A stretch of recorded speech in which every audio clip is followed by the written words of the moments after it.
Digam todos comigo: então verás a minha bondade. Aleluia. Glória a Deus. Essa foi a palavra que o Senhor trouxe ao meu coração para dizer para você que este é um ano onde você vai ver a bondade de Deus na sua vida. Diga: eu vou ver a bondade de Deus, a bondade de Deus na minha vida. E você pode dizer assim: mas pastor, eu já sou um cristão, eu já tenho experimentado e vivido a bondade de Deus na minha vida. Mas eu quero mostrar para você, conforme a palavra de hoje, que você, de repente, até aqui, até esse ano, você viveu uma certa medida do que é a bondade de Deus. Mas esse ano vai ser algo diferenciado na sua vida. Amém? Quantos podem dizer amém? Então, quando você pega uma palavra e agarra, segura a palavra, você tem que segurar a palavra igual o pitbull segura o osso. Tem que segurar mesmo assim com força e falar: essa é a palavra da minha vida. E se você passar por alguma situação, se você passar por alguma adversidade, e o diabo tentar colocar pensamentos ruins na sua mente, você vai dizer: não, eu tenho uma palavra de Deus na minha vida, eu tenho uma palavra na minha vida, eu vou ver a bondade de Deus na minha vida, Deus vai reverter essa situação, Deus vai reverter essa causa, porque eu tenho uma palavra e eu vou ver a bondade de Deus. E o diabo pode dizer: não, isso não vai dar certo, vai fracassar, você vai morrer, você está doente, você está ruim, vai perder o emprego, vai ficar desempregado, ou não vai conseguir um emprego, ou não vai conseguir tal coisa. Vai dizer: não, eu tenho uma palavra, eu vou ver a bondade de Deus na minha vida. Eu tenho uma palavra de Deus na minha vida. Diga: eu tenho uma palavra. Diga: eu tenho uma palavra na minha vida. Vamos ver Êxodo capítulo 33. Veja que esse texto de Êxodo capítulo 33, esse texto, na verdade, esse versículo 19 foi um divisor de águas na vida de Moisés. E eu quero que você seja inspirado por essa palavra de hoje, para que você possa também experimentar. Olha o que o Senhor disse para Moisés em Êxodo 33, 19. O Senhor respondeu: farei passar diante de você toda a minha, o que, amados? Toda a minha bondade, e anunciarei diante de você o meu nome, Jeová, pois terei misericórdia de quem eu quiser, e mostrarei compaixão a quem eu quiser. Essa foi uma palavra que Deus disse para Moisés: Moisés, você vai experimentar toda a minha bondade. Agora, vocês vão lembrar que quando Deus falou com Moisés aqui no monte, quando ele estava nesse tempo de oração com Deus, ele já havia saído do Egito. Moisés já havia experimentado algo sobrenatural da parte de Deus, que foi a libertação dos hebreus. Moisés também viu Deus abrir o mar vermelho e fazer com que aquele exército, aquela multidão passasse ali naquele mar vermelho e nenhum deles morressem. Moisés viu como Deus tirou eles do Egito, e a palavra diz que Deus tirou eles com riqueza, com prata e com ouro, com muita prosperidade e com saúde. E quando eles vão, depois de atravessar o deserto, até aqui esse ponto, eles já tinham experimentado até alguns milagres de Deus. Então Moisés, até esse momento, ele já havia experimentado uma certa medida das bênçãos de Deus sobre a vida dele, e essas bênçãos já expressavam, já revelavam a própria bondade de quem? De Deus. Então, quando Deus anuncia para Moisés, diz: Moisés, eu vou fazer com que você conheça toda a minha bondade. Ele disse assim: Moisés, eu vou elevar você para um nível maior de bênçãos. Quantos querem isso? Diga, eu vou viver um nível maior de bênçãos. Agora, veja para a sua compreensão o versículo anterior, versículos 12, quando disse bem assim: então Moisés disse ao Senhor: tu me ordenaste, leve este povo, mas não disseste quem enviarás comigo. Declaraste: eu o conheço pelo nome e me agrado de quem? De você. Se é verdade que te agradas de mim, permita-me conhecer os teus caminhos, para que eu te conheça, o que, amados? Melhor, e continue a contar com o teu favor ou com a tua bondade. Então Moisés, ele já conhecia Deus, mas também era um conhecimento ainda o que? Relativo. Nos versículos anteriores, Deus disse assim: Moisés, você vai levar esse povo para Canaã, você vai levar esse povo para a terra da promessa, para um lugar de prosperidade, para um lugar onde você vai desfrutar da minha prosperidade, e o meu anjo vai adiante de você. Deus, ele disse, o meu anjo vai. Deus assegurou uma proteção para Moisés, que o anjo iria adiante, mas mesmo assim, Moisés disse: olha, Senhor, se eu achei graça ao teu nome, se o Senhor realmente se agrada de mim, permita-me conhecer os teus caminhos, para que eu possa te servir melhor. Essa é a chave para você viver um ano debaixo de toda a bondade de Deus. É você conhecer Deus mais ainda. É você servir Deus com o seu coração mais inteiro ainda. E ele disse bem assim: e lembra-te de que esta nação é o teu povo. Agora vejam a resposta de Deus para Moisés. Versículo 14, o Senhor respondeu: eu acompanharei você pessoalmente e lhe darei descanso. Diga comigo, glória a Deus. O Senhor fala: eu acompanharei você e lhe darei descanso. Então Moisés disse: se não nos acompanhares pessoalmente, não nos faça sair deste lugar. Se não nos acompanhares, como os outros saberão que meu povo e eu contamos com a tua bondade ou com o teu favor? Pois é sua presença em nosso meio que nos distingue teu povo de todas as nações da terra. Amados, Moisés clamava pela presença de Deus. O Senhor disse que colocaria um anjo adiante dele, e ele disse: muito obrigado pelo anjo, mas eu quero é a tua presença. O anjo representava uma manifestação do poder de Deus, e ele disse: eu não quero só a manifestação do seu poder, eu quero a tua presença, porque é a tua presença na minha vida, nesta nação, que faz toda a diferença. É isso que nos distingue de qualquer um outro povo dessa terra. Eles podem ter riqueza assim como nós temos, eles podem ter saúde assim como nós temos, mas a sua presença é única, e nós queremos ser o teu povo e queremos a tua presença no nosso meio. Nós queremos a tua presença. Diga comigo: é a presença de Deus na minha vida que fará toda a diferença. Oh, amados, e é por causa da presença de Deus que você então recebe a bondade dele. Por isso que a presença de Deus, ela é inegociável na nossa vida e em tudo quanto nós fizermos.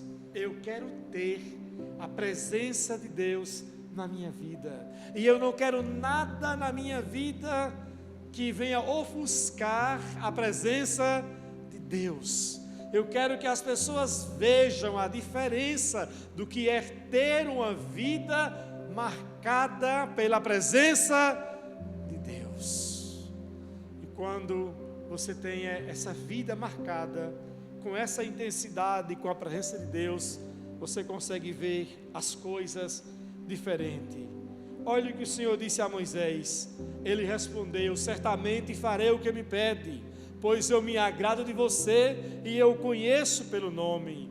Moisés disse: então eu peço que me mostre a tua presença gloriosa. Ou seja, eu quero algo maior. Lembre que Moisés, quando foi chamado por Deus, ele foi chamado por Deus por algo milagroso. Ele viu uma sarça que estava em chamas, mas não se queimava, e dali Deus falou com ele. Ele viu os sinais no Egito, ele viu Deus libertando o povo da mão de Faraó, ele viu o mar vermelho abrindo, ele viu provisão chegando para aquela nação, ele viu uma água, a rocha jorrando água. Contudo, ele disse: eu quero conhecer a tua presença gloriosa, eu quero algo mais fundo, eu quero algo mais intenso, eu quero algo maior, eu quero algo maior, eu quero a tua presença, Senhor. E o Senhor disse para ele, nesse versículo 19, como eu disse, que foi a chave e o divisor de águas na vida de Moisés. Eu estou fundamentando esse ponto na pregação, para que você possa entender que mesmo você já sendo um cristão, mesmo tendo experimentado muitas bênçãos até aqui, ainda é possível você viver algo maior. E foi por isso que Deus nos trouxe essa palavra de que 2023 nós viveremos o ano da bondade de Deus. Ele disse: então verás a minha bondade. Palavra da fé, vocês verão a minha bondade. Palavra da fé, vocês verão a minha bondade. Família da fé, vocês verão a minha bondade. Jovens, vocês verão a minha bondade. Casais verão a minha bondade. Homens e mulheres, senhores e senhoras, crianças, adolescentes, vocês verão a minha bondade. Vocês verão a minha bondade. Vocês verão a minha bondade. A bondade do Senhor vai escorrer neste lugar. A partir deste lugar, a bondade dele vai escorrer sobre a sua vida. E o que eu faço? Eu mantenho o meu coração nele. No capítulo 40 de Êxodo, Deus disse que estaria com eles, e estaria com eles sendo representado pelo tabernáculo. Moisés, depois Deus fala com ele aqui no capítulo 34, Moisés recebe as instruções para construir o tabernáculo, e Deus, por meio do tabernáculo, agora viveria no meio deles, sendo representado pela Arca da Aliança, que representava a presença de Deus. E quando o tabernáculo é inaugurado, a Bíblia diz que a glória do Senhor desceu naquele lugar. Era tão intensa que os ministros ali não podiam ficar em pé para ministrar, porque a glória de Deus estava sobre o tabernáculo. E o tabernáculo foi levantado, e essa era a glória de Deus agora que guiava aquele povo no deserto. Eles não eram mais guiados pelos sinais, mas agora eles tinham a presença de Deus, que validava a bênção de Deus sobre a vida deles. E isso eu quero que você entenda, que o que Deus vai fazer na minha vida e na sua vida vai ser algo maior do que aquilo que você já viveu antes. Diga: eu vou ter um ano extraordinário. Diga: eu vou ver a bondade de Deus. Eu vou experimentar coisas ainda maiores do que tudo o que eu já experimentei até aqui. A Bíblia diz em Efésios 3:20 que Deus é poderoso para fazer, não um pouco menos, mas o quê? Mas mais, muito mais, além daquilo que pedimos ou pensamos, conforme o seu poder que opera em nós. Há uma liberação profética por meio dessa palavra profética. Essa palavra vai desencadear um mover sobrenatural em sua vida. Vai promover aumento na sua vida. Vai promover aumento na sua vida. Vai promover multiplicação em seus negócios. Vai promover uma bênção exponencial sobre você. Você vai viver restituição na sua vida. Vai viver restauração na sua vida. Deus vai fazer muito além, porque há uma liberação de uma palavra, e o Senhor falou comigo enquanto eu orava por essa palavra, dizendo que Ele está criando como se fosse um fluxo, um rio. Haverá uma liberação como de um rio, as coisas fluindo sobre a sua vida, sem você nem menos esperar. Pessoas vão abençoar você, coisas acontecerão na sua vida, conexões serão criadas. Deus vai fazer com que as bênçãos cheguem até você, e no final da ministração você vai ver como Deus faz, como Deus faz. Por quê? Porque nós temos uma palavra, nós temos uma palavra. Então você creia que, ainda que você tenha perdido coisas nos anos anteriores, esse vai ser um ano onde você vai experimentar restituição. E em Isaías 61:7 a palavra diz que para cada dia de vergonha haverá dupla honra.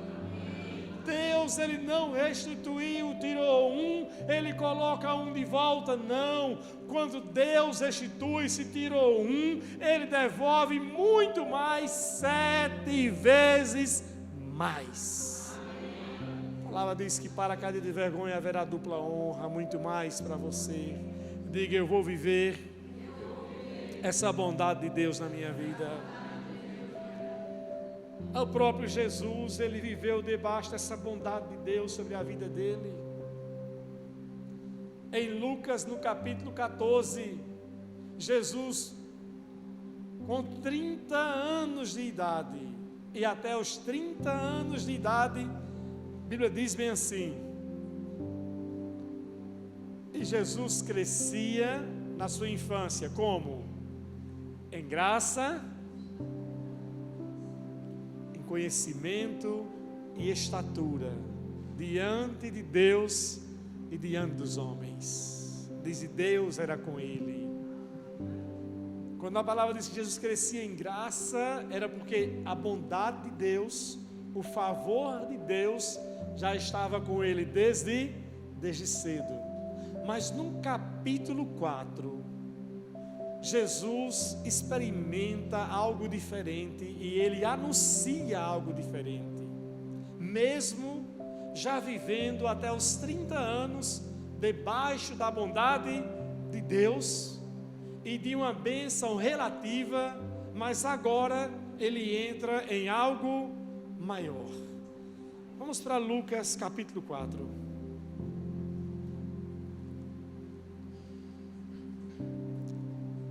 Lucas capítulo 4.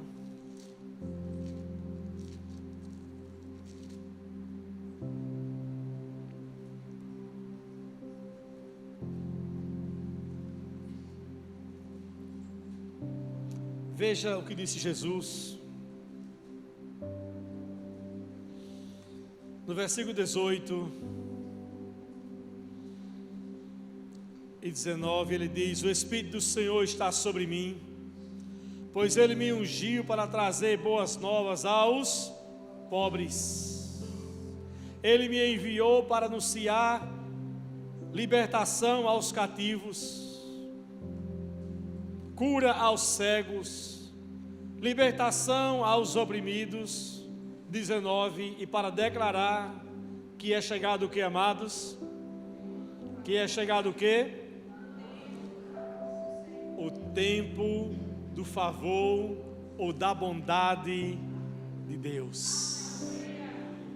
Jesus disse: agora é chegado até vocês o novo tempo, o tempo da bondade de Deus.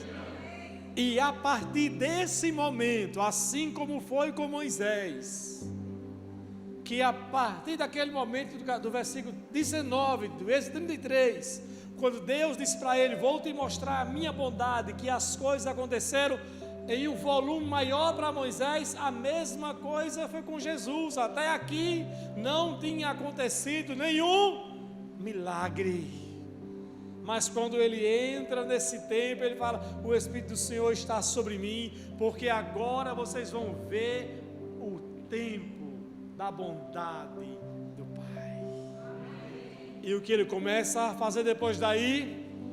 Milagres, cura.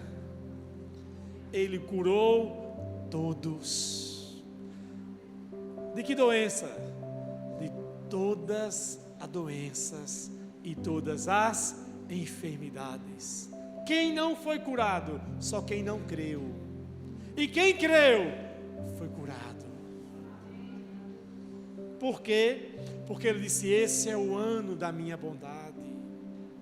Vocês vão experimentar a minha bondade. Até aquela época as pessoas viviam presas à religião, viviam no legalismo, viviam na lei, viviam na condenação, viviam no juízo. O enfermo não tinha esperança, o endemoniado não tinha esperança, aqueles que viviam no sofrimento não tinham esperança. Eles não sabiam o que eram as boas novas. Mas quando Jesus chega, ele diz: agora é a hora de apresentar para vocês o ano da minha bondade. É a hora de ensinar aos pobres o reino de Deus. Agora é a hora de curar os enfermos. Venham a mim todos vós que estáis cansados e sobrecarregados, e eu vos aliviarei e darei descanso para as vossas almas. E Jesus começa a percorrer aldeia por aldeia, casas, becos, vilas, lugares e mais lugares, anunciando as boas novas, anunciando a bondade de Deus. Curou na segunda, na terça, na quarta, na quinta, na sexta, o sábado: mas a lei não pode. Para ele pode. Ele disse: pode. Eu vou curar no sábado, eu vou curar no domingo, é de manhã, é de tarde, é à noite. Ele sempre fazia milagres. Quando os discípulos estavam diante de uma multidão: mestre, tem muita gente, vamos mandar esse povo embora, são como ovelhas sem pastor. Ele disse: não. O que é que vocês têm? Poucos peixes, poucos pães. Manda essa multidão sentar na grama. Todo mundo senta. Ele pega os pães, os peixes e diz: Pai, graças eu te dou. E só ora e fala: distribuam. E os apóstolos começam a distribuir, e a palavra diz que todos comeram satisfatoriamente, e depois ainda sobrou 12 cestos cheios. Deus não faz nada pela metade, Deus não dá o milagre contadinho, a bênção dele sempre é transbordante. E ele então continuou fazendo milagres, curando pessoas, ressuscitando mortos, libertando oprimidos. Por quê? Porque era o tempo da bondade de Deus. Diga: eu estou vivendo o tempo da bondade de Deus na minha vida. Diga: eu vou experimentar milagres. Diga: cura divina me pertence. Diga: eu sou curado, eu sou curado, eu sou curado, eu tenho saúde. Não aceite nenhuma doença, não aceite enfermidade, não aceite enxaqueca, não aceite diabetes, não aceite nenhum problema, não aceite pressão alta, não aceite nenhuma doença, não aceite câncer, não aceite cisto, não aceite nenhuma doença na sua mente, não aceite nenhuma doença, porque a palavra diz que Ele já levou sobre si todas as nossas doenças e todas as nossas enfermidades. O castigo, seus pais, estava sobre ele, por suas feridas somos sarados. Você pode dizer: eu tenho saúde, eu tenho prosperidade. A prosperidade é a vontade de Deus para a minha vida, porque a palavra diz, 2 Coríntios 8, 9, que Cristo se fez pobre, para que por meio da sua pobreza nos tornássemos ricos. Diga: eu sou próspero. Diga: a prosperidade me pertence. Diga: eu vou viver debaixo de prosperidade. Mais uma vez, diga: eu vou viver debaixo de prosperidade. Diga: prosperidade. Diga: prosperidade é a vontade de Deus para a minha vida. Não, pastor, mas eu não creio nisso não. Eu creio. A palavra diz que Deus, Ele tem prazer na prosperidade, no bem-estar do seu povo. Pobreza, miséria não glorificam a Deus em nada. Não estou dizendo com isso que Deus não ama o pobre. Deus ama o pobre, mas Deus não ama a pobreza. Jesus disse: Pai, ensina esse povo a orar. Ele ora ensinando: seja feita tua vontade aqui na terra como ela é nos céus. Nos céus não tem pobreza, no céu não tem escassez. No jardim do Éden não era um jardim escasso, era um jardim próspero. Jesus não viveu na pobreza, Ele viveu suprido. Mas pastor, o senhor não conhece a minha realidade, é por isso que eu digo que eu não tenho nada, que eu nunca vou ter nada. Não, a palavra diz que você tem que declarar o que você vê, tem que declarar o que você crê. Diga ao fraco: eu sou forte.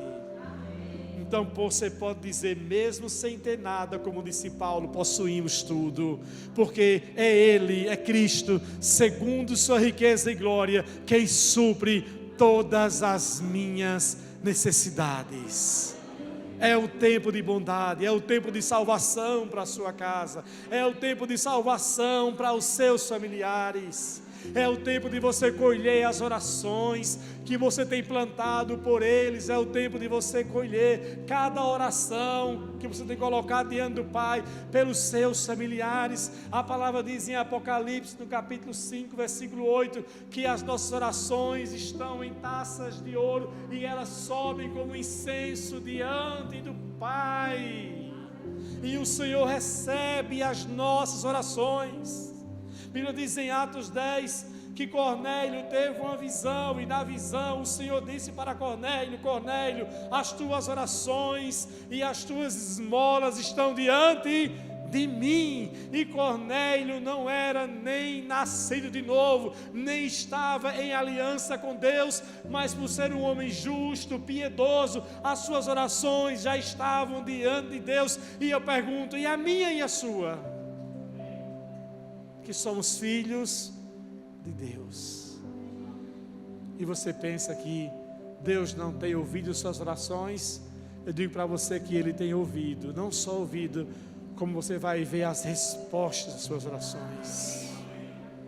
E mais, em outras situações, vai se cumprir com você o que está em Isaías 58, quando ele fala do jejum. E ele diz bem assim, que quando vocês viverem assim, falando sobre o padrão do jejum, haverá situações em que vocês não vão nem orar, não vai nem sair palavra dos seus lábios, eu já terei agido por vocês. Aquele, como diz Salmo 37:4, agrade do Senhor e Ele concederá os desejos do seu coração. É coisa que você vai apenas desejar, você não vai ter nem ainda colocado diante de Deus em oração. Deus vai trazer até você. Está aqui. Meu Deus, eu nem falei para ninguém. Meu Deus, eu nem orei. E o Senhor já trouxe. Eu digo sempre que Deus tem prazer em abençoar o seu povo. Deus, Ele não só dá o sorvete, Ele bota a calda em cima. No Salmo 103 diz que Deus é aquele que perdoa os pecados, cura as doenças, é aquele que redime a nossa vida da morte e enche a nossa existência de bens. É esse Deus que nos abençoa por completo. Diga: Deus me abençoa por completo. Diga: e esse ano, diga, haverá algo muito diferente na minha vida. Por todo o Velho Testamento, nós encontramos exemplos da bondade de Deus. O que poderíamos dizer daquela mulher Raabe? Quando falamos de Raabe, qual é a associação que você faz ao nome dela? Raabe o quê? Raabe o quê? Raabe o quê? Prostituta. É o que ficou. Quando houve Raabe, eu nunca vi uma mãe colocar o nome de uma filha de Raabe. Não é mesmo? Porque ela viveu na prostituição até certo ponto. Era a prostituta mais conhecida de Jericó. Tinha uma casa no muro da cidade, bem frequentada, até o dia em que 2 homens de Deus entraram em sua casa. 2 espias enviados em uma missão especial de reconhecerem Jericó para dar o relatório para Josué. E esses 2 homens param na casa de Raabe, que era a prostituta da cidade. E quando esses homens começam a conversar com Raabe, Raabe disse bem assim: eu tenho ouvido falar, junto com a nossa comunidade aqui, o nosso povo de Jericó, que o Deus poderoso de Israel, que tirou vocês do Egito com mão forte, vem aí arrebentando com tudo por onde vocês passam. Eu tenho ouvido falar, por favor, se vocês vão destruir Jericó, poupem a minha vida e a da minha família.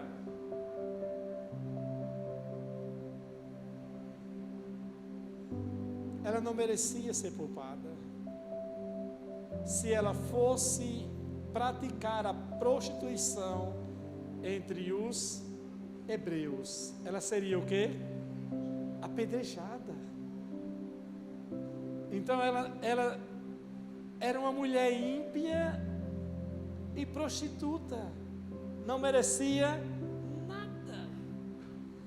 E os espias disseram bem assim: pegue esse fio de escarlate, coloque na sua porta, nós vamos voltar para destruir essa cidade, e todos que estiverem dentro da sua casa serão poupados. E eles vão embora. E Raabe agora tem uma missão. Qual é a missão dela? Colocar os seus familiares dentro de sua casa. Não só colocá-los, mas mantê-los, porque ela não sabia qual seria o dia que ia se dar a destruição de quê? De Jericó. E enquanto esses homens saem de Jericó, sobem as montanhas, descem as montanhas, chegam no acampamento dos israelitas, relatam para Josué a condição de Jericó. Josué elabora o plano para invadir Jericó, e entre o plano que Deus dá para Josué é que ele deve rodear a cidade por 7 dias. Então, entre rodear a cidade, eles voltarem, tudo isso levou talvez aí uns 30 dias. E durante todo esse tempo, Raabe está colocando a sua família dentro de casa. A família que tinha saído de casa ou que não morava com ela por causa da vergonha da sua prostituição. Seus irmãos, seu pai e a sua mãe. Mas Raabe consegue colocar todo mundo dentro de casa até o dia em que Jericó é invadida pelos hebreus. E quando eles invadem, lá está Raabe com toda a sua parentela dentro de casa, e na porta da sua casa está o fio de escarlate, que tipificava o sangue de Jesus, que assegurava proteção para quem exaltasse o nome de Jesus. Raabe é salva, mas ela não era uma judia, ela não era uma mulher hebreia, era uma prostituta, e eles sabiam disso. Então eles poderiam muito bem agora dizer assim: ok, Raabe, poupamos a sua vida, mas olha, se vira. Não seria isso? Se vira, vai agora procurar uma outra comunidade, vai procurar outras terras. Mas a palavra de Deus diz que Raabe ficou no meio deles, e entre os hebreus um homem chamado Salmão olhou para Raabe e disse: eu vou construir a minha vida com essa mulher. Talvez disseram para ele: rapaz, ela é uma prostituta. Ele disse: não é mais. Rapaz, ela não tem valor. Não tinha mais. Rapaz, ela não tem futuro. Vai ter a partir de agora. Ela não é ninguém. Vai ser a partir de agora. Sabe o que Raabe encontrou? A bondade de Deus. Por quê? Porque ela teve uma atitude de guardar os espias, os homens de Deus, e até algo em fé que ela fez. E esse homem chamado Salmão casa com Raabe. Diz: Raabe, o seu passado para mim não importa. Vamos construir uma família agora. E eles então casam. Nasce um filho chamado Boaz. E Boaz foi aquele que casou com Ruth, uma outra que já vinha com uma outra história, todo um cenário de quê? De sofrimento, porque era uma jovem viúva, mas que decidiu voltar para Belém com a sua sogra Noemi, que estava toda quebrada e arrasada, porque também ficou viúva e perdeu os seus 2 filhos. E essa mulher, Ruth, que volta com sua sogra Noemi para Belém, quando chega em Belém, conhece quem? Boaz. Boaz, o filho de quem? De Raabe, com Salmão. E eles então fazem o quê? Casam. Já era um solteirão, Boaz. E ele casa com Ruth. Deus mais uma vez resgatando uma história de sofrimento, que era a história de Ruth, e fazendo uma nova construção de restauração por causa da sua bondade. E não era também uma mulher hebreia, não era uma mulher da nação de Israel, porque Ruth, ele casou com ela lá nas outras terras. Ruth casou com o filho de Noemi. Olha Deus novamente restaurando por causa da sua bondade. E eles casam, tem um filho e bota o nome de Obed. Passa os anos, Obed cresce, casa, e quando casa nasce um filho. E quem é o filho de Obed? Jessé. E de Jessé nasce Davi, tataraneto da prostituta Raabe, que encontrou o favor de Deus e teve a sua vida afetada para sempre, e o seu destino mudado para sempre. Eu quero dizer para você que Deus está mudando o seu destino. Está mudando o seu destino. Talvez você tenha pensado que coisas não aconteceram com seu pai, com sua mãe, não aconteceram na sua família, mas Deus é o Deus que escreve certo por linhas certas. Ele não escreve certo por linhas tortas. Deus, ele é perfeito.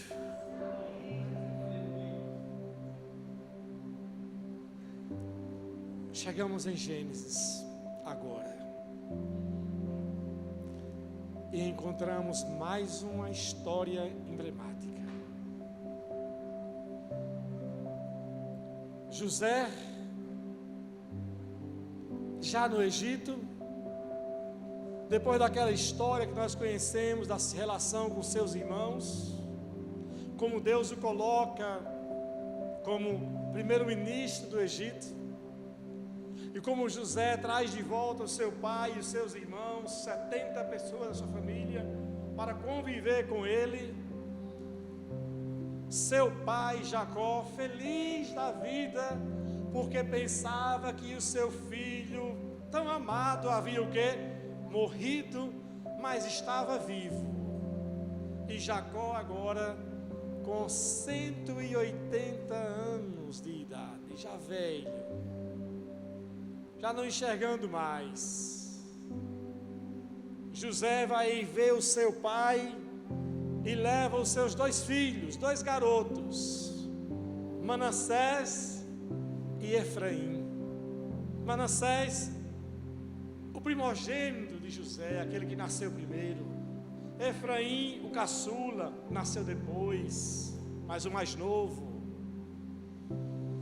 E ele então, José leva os seus 2 filhos para Jacó.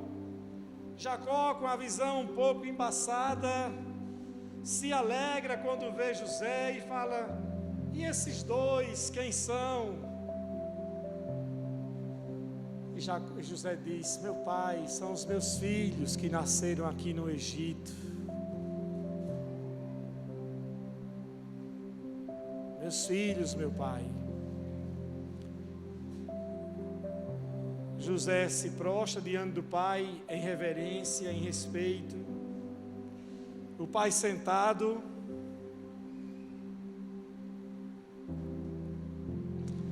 José traz os seus 2 filhos, coloca Efraim com a cabeça próximo da mão esquerda de Jacó,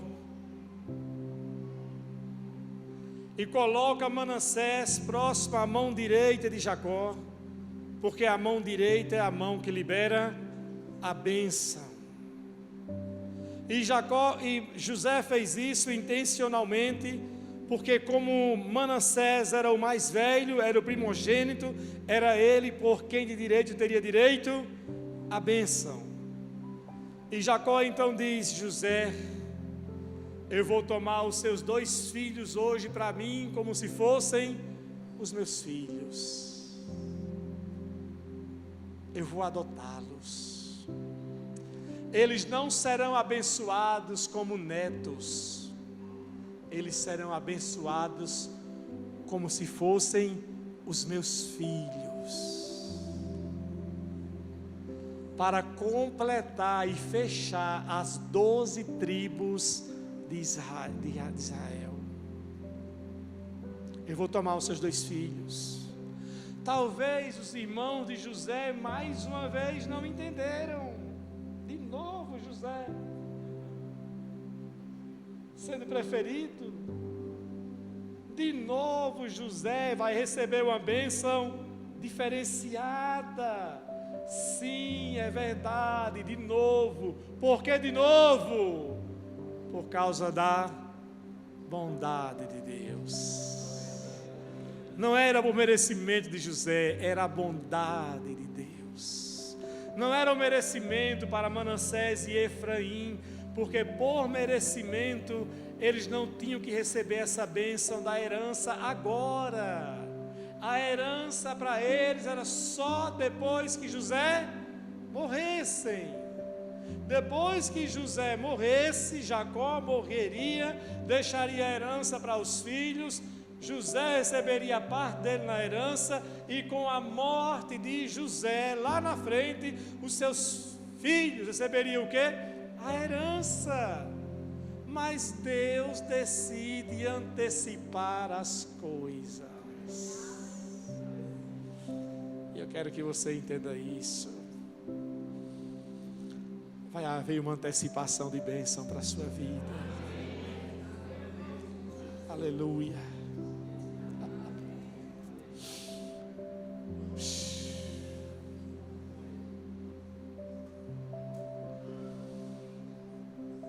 Coisas que você pensaram que não estavam destinadas a você agora, ou que talvez estava demorando tanto para acontecer na sua vida. Ele diz para você: agora vai acontecer. É pela minha bondade que você vai experimentar. Eu vou antecipar para você agora, eu vou dar para você agora.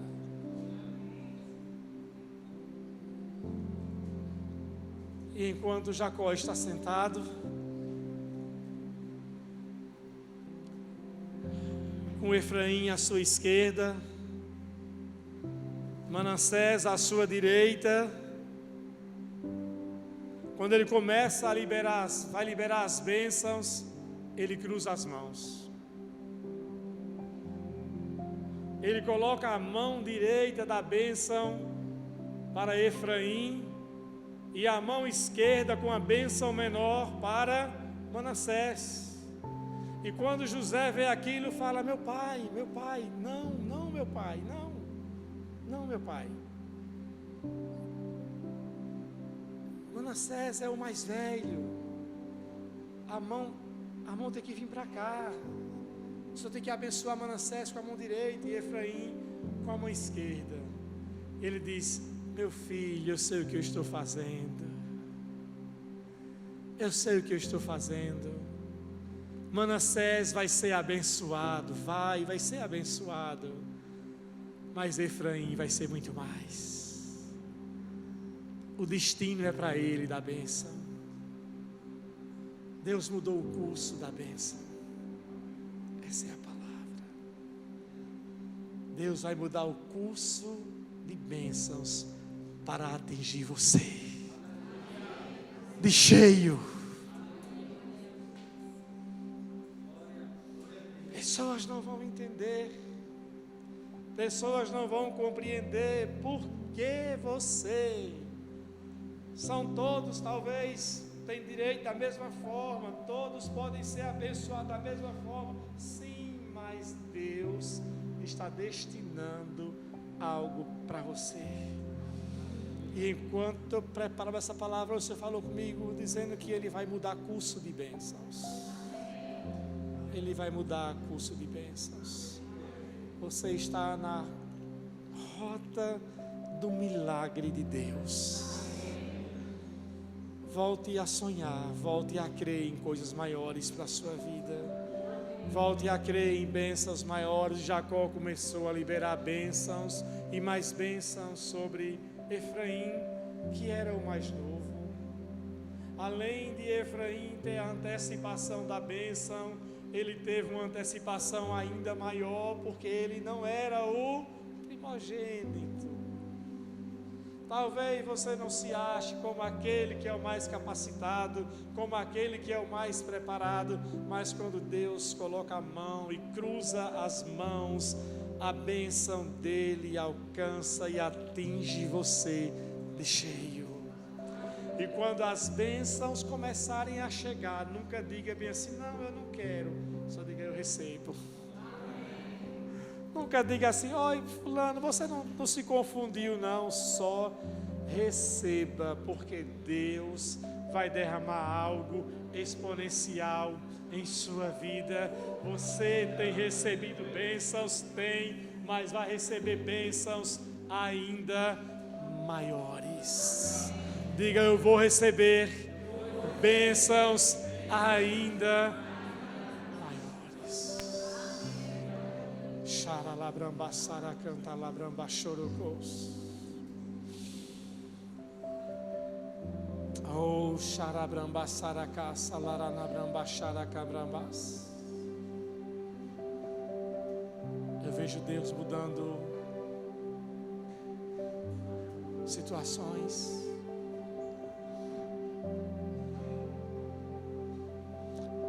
Toque aquela canção: estás aqui movendo entre nós, mudando destinos. Oh, xaralabrambas. Talvez você esteja cansado ou cansada de tanto lutar, com tanto esforço, e parece que você não sai do lugar.